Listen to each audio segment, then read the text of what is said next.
start a conversation in English and then suddenly don't know what to say next? That awkward silence? Let's fix that today. Hello everyone, welcome back to day 11 of my 30-day English speaking series.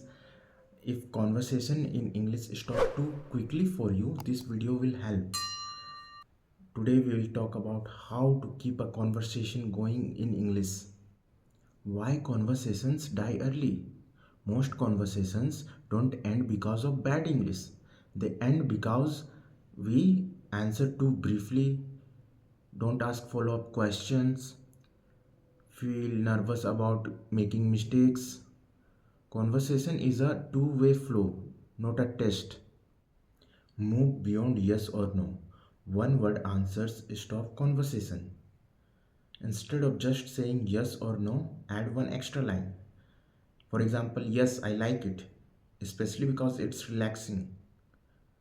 The small addition keeps the conversation alive. Use follow up questions. The easiest way to continue a conversation is to ask simple follow up questions. Not difficult questions, just natural ones. This shows interest, and interest keeps conversations going. Pause, think, continue. If you don't know what to say next, pause. Pausing is normal. Think for a moment, then continue calmly. Silence is not failure. Share small opinions. You don't need big ideas. Small opinions work perfectly. I think it's interesting. I'm not sure, but I feel.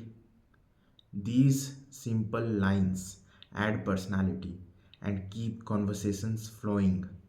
Practice with daily life. Practice conversations using daily topics.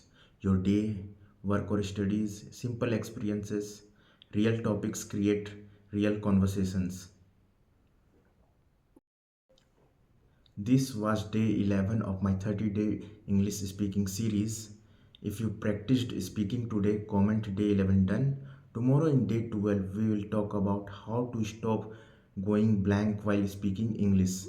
See you tomorrow. Keep speaking, keep improving. Thank you for watching.